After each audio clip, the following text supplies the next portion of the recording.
Buenos días. El día de hoy, junto con mi grupo de trabajo, que está conformado por Catalina Silvestre Delgado, Lady Juliana Larrota, Laura Valentina Suárez, Juliana Valentina Torres y quien les habla, Aura Vanessa Pérez, vamos a hablarles de la anatomía general del riñón. En primer lugar, vamos a responder a la pregunta ¿qué es el riñón? Pero primero quiero que sepan que cuando nosotros vemos un término relacionado con la palabra renal, siempre se va a referir al riñón. Por ende, los riñones son dos órganos en forma de un frijol, cada uno aproximadamente el tamaño de un puño. Podemos decir que son un sofisticado sistema de eliminación de residuos que trabajan las 24 horas al día, los 365 días del año. Pero eso no es todo, ellos también limpian nuestra sangre. ¿Por qué? Pues porque cada hora la sangre del cuerpo circula a través de los riñones aproximadamente unas 12 veces y cada día los riñones procesan unos 200 litros de sangre. También podemos decir que los riñones son unas pequeñas maravillas biológicas con un diseño fascinante. ¿Por qué? Porque cuando están sanos actúan como un filtro para eliminar desechos y sobrantes de líquido. Ellos trabajan tanto y sin descanso que si no se cuidan, pues se pueden enfermar. Pueden presentar enfermedades como la insuficiencia renal, los cálculos renales, entre otras. Como bien sabemos, pues nosotros podemos vivir con solo un riñón, pero si ambos riñones dejan de funcionar, podemos correr un peligro. Para entender las funciones de los riñones, vamos a empezar diciendo que tenemos dos riñones, los cuales están cerca de nuestra espalda, a ambos lados de nuestra espina dorsal, atrás de nuestro hígado. Las funciones más importantes son, la primera es que controla la presión de la sangre y la producción de eritropoyetina. La segunda es que elimina productos de desecho del metabolismo, también que realiza la filtración de la sangre para la producción de orina. Una muy importante es que mantiene el equilibrio ácido-base y también que regula el volumen plasmático, manteniendo la osmolaridad de la sangre. Bueno, en cuanto a la descripción del riñón, podemos decir que en los seres humanos los riñones se ubican en la parte posterior del abdomen a ambos lados de la columna vertebral. Cada riñón mide 12 centímetros de largo y de ancho más o menos de 5 a 6 centímetros. Pesa entre 150 y 170 gramos en un adulto promedio. El riñón derecho descansa detrás del hígado y el izquierdo debajo del diafragma y adyacente al vaso. Bueno, separados de estos órganos por el peritoneo parietal posterior. Sobre cada riñón hay una glándula suprarrenal que dentro de la simetría de la cavidad abdominal causada por el hígado da lugar a que el riñón derecho esté ligeramente más abajo que el izquierdo. Los riñones están situados detrás del peritoneo y el retroperitoneo. Se ubican entre la última vértebra torácica y las tres primeras vértebras lumbares, o sea, de T12 a L13. Los polos superiores de los riñones están protegidos parcialmente por las costillas, la 11 y la 12. Y bueno, cada riñón está rodeado por dos capas de grasa, la perirrenal y la pararrenal, que estas son las que ayudan a darle como la protección. Bueno, en cuanto a configuración externa, tenemos que tiene dos caras, la anterior y la posterior, que tiene bordes laterales y medial y que tiene polos de extremidad superior y extremidad inferior. Bueno, se puede decir que la pelvis renal es una expansión aplanada en el extremo proximal del uréter y tiene forma de embudo. Es ramificada de 2 a 5 cálices mayores. Tenemos también cálices mayores, que son los que inician en la pelvis renal y son los que van al comienzo de la vía excretora del riñón y se ramifican cada uno en 2 o 3 cálices menores. Y Tenemos dos cálices menores que son los que se insertan alrededor de cada papila y reciben orina, que son las porciones proximales del conducto que forma el uréter. En esta imagen observamos la configuración interna del riñón, que está compuesta por la cápsula fibrosa, el parénquima renal, las cálices renales y la pelvis renal. En la cápsula fibrosa vemos que es una membrana poco elástica que rodea por completo al órgano y se penetra en el hilio, donde se invagina en contacto con los vasos renales. La cápsula fibrosa, como podemos ver en esta imagen, es la que estamos señalando. El parénquima renal presenta desde la superficie hasta la profundidad. Tiene una corteza renal, columnas renales y su médula renal termina en las papilas renales que llevan a las cálices.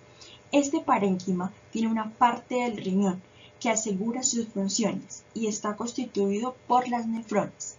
En esta imagen podemos observar que tiene un uréter, una arteria renal, la vena renal, la pirámide de Malpighi, una zona cortical que también es denominada la corteza renal, su cápsula renal, la pelvis renal, las columnas renales, el cáliz renal y por último las arterias interlobulares. En cuanto a los cálices renales, vamos a decir que estos marcan el comienzo de la vía excretora del riñón y también van a transportar la orina entre las papilas renales y la pelvis renal. Vamos a encontrar dos cálices renales, unas menores y unas mayores. Las menores son pequeños conductos membranosos que se insertan alrededor de cada papila renal y van a desembocar en los cálices renales mayores. Entonces encontramos entre 3 a 5 cálices menores drenando a cada cáliz mayor. Y en cuanto a los cálices renales mayores, decimos que son conductos más anchos pues que los menores y vamos a decir que su número varía de 2 a 5 por riñón. Entonces generalmente encontramos 3 situados en el mismo plano vertical transversal, que son entonces un cáliz superior, un cáliz medio y un cáliz inferior. Entonces acá observamos un cáliz renal superior y acá los cálices renales menores. Bueno, en cuanto a la pelvis renal, vamos a decir que esta es la encargada de recolectar la orina y luego pasarla por los uréteres. Decimos que tiene una forma de embudo aplastado y se va a encontrar dentro del seno renal y atraviesa el hilio del riñón. Decimos que su borde superomedial es convexo y oblicuo hacia abajo y su borde inferolateral es casi horizontal. La cara posterior de la pelvis renal está más separada de los bordes del hilio renal y pues básicamente es como más accesible quirúrgicamente que su cara anterior. Y decimos que la forma de los cálices y de la pelvis renal es muy variable y existen pelvis renales ampulares muy voluminosas, en cuyo caso las cálices mayores son muy cortos o simplemente faltan. Entonces acá observamos la pelvis renal. Vascularización e inervación. Por el hilio van a ingresar las arterias y van a salir las venas. Hay que tener en cuenta que la vena renal del lado izquierdo va a ser más larga que la vena renal del lado derecho. En cuanto a las arterias, encontramos principalmente a la arteria renal, que viene de la arteria aorta.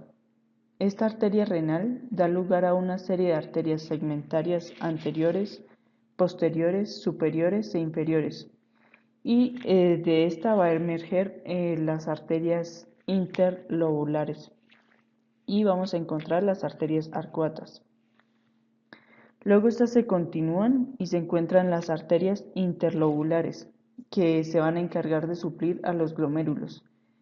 Estos glomérulos están formados por capilares de las arteriolas aferentes. De cada glomérulo emerge la arteriola eferente, de la cual surge una red de capilares peritubulares y vasas rectas descendentes.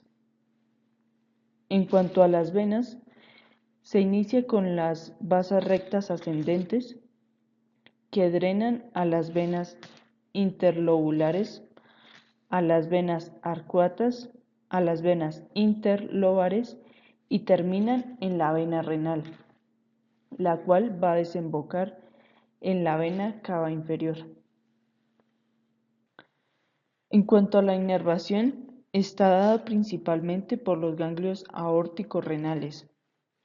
También se encuentran los ganglios renales, el plexo renal de los nervios espláncnicos mayores y menores, el plexo celíaco y el ganglio mesentérico superior. En cuanto a los vasos linfáticos renales, estos inician con terminaciones ciegas en la corteza y pueden atravesar la cápsula o continuar hasta el hilio. Su función es drenar por medio de la linfa las proteínas reabsorbidas a nivel tubular, por lo que utilizan las vías anteriores, las vías medias y las vías posteriores. Observemos ahora las estructuras del sistema urinario, los riñones, los uréteres, la vejiga y la uretra. Comenzaremos con la observación de los riñones y también por proximidad de las glándulas suprarrenales. Los riñones se sitúan retroperitonealmente en la pared posterior del abdomen. Yacen por delante de las costillas 11 y 12. El riñón derecho se encuentra un poco más abajo que el riñón izquierdo.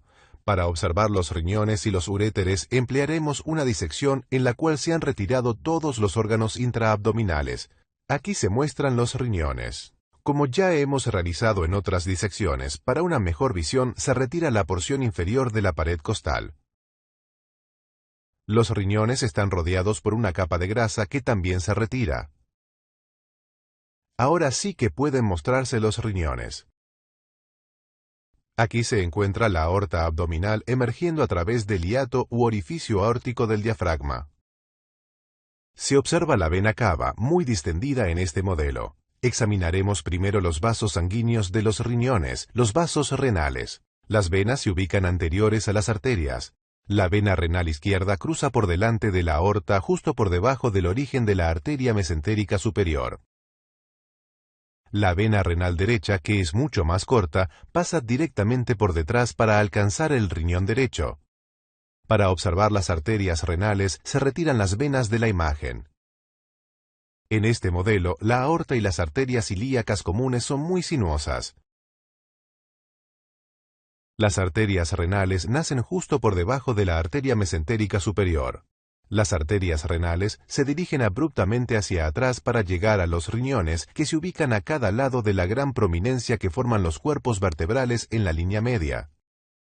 Las ramas de la arteria y los ramos de la vena renal entran al riñón a través del hilio renal. La pelvis renal, que analizaremos en breve, emerge del hilio por detrás de los vasos sanguíneos. Luego se estrecha y se continúa con el uréter que transporta la orina a la vejiga. Para observar el hilio con más detalle en este riñón aislado, se retira la grasa que recubre el hilio. En el hilio renal, la superficie renal se invagina formando un profundo bolsillo ovalado conocido como seno renal. Para observar el interior del seno, se retira esta parte del riñón. En el seno renal, la arteria y la vena se dividen en varias ramas, las cuales también se retiran, de modo que podamos observar las estructuras del sistema colector de la orina. La pelvis renal está formada por la convergencia de un número de amplios conductos de drenaje. Aquí se observan mejor. Se denominan cálices. 3 o 4 cálices mayores suelen drenar la pelvis renal. Cada cáliz mayor se ramifica en varios cálices menores, los cuales pueden observarse mejor en esta radiografía de un riñón aislado en el que todo el sistema colector se ha llenado con medio de contraste. El contorno del riñón se encontraría aquí afuera. Este riñón tiene 4 cálices mayores. Este se ramifica en 3 cálices menores, los cuales terminan ensanchándose en forma de trompeta. Aquí se muestra la parte inferior del riñón que ha sido diseccionado como el último que observamos. El uréter se ha cortado muy corto. El final de cada cáliz se dilata y se une aquí a la superficie del riñón que mira hacia el seno renal. Si se retiran los cálices, puede observarse que al final de cada uno de ellos el tejido sólido del riñón se proyecta hacia adentro en una cresta o promontorio denominado papila renal. Se muestran otro par de papilas aquí. Aquí se muestra el riñón en un corte longitudinal. Todos los vasos sanguíneos han sido retirados. Todo el tejido sólido del riñón, denominado parénquima renal, está compuesto por una corteza externa y una médula interna. La médula se continúa con la papila. Hacia la punta de cada papila convergen los túbulos colectores, los cuales son apenas visibles en esta imagen. Estos se abren dentro de los cálices aquí, en la punta de la papila.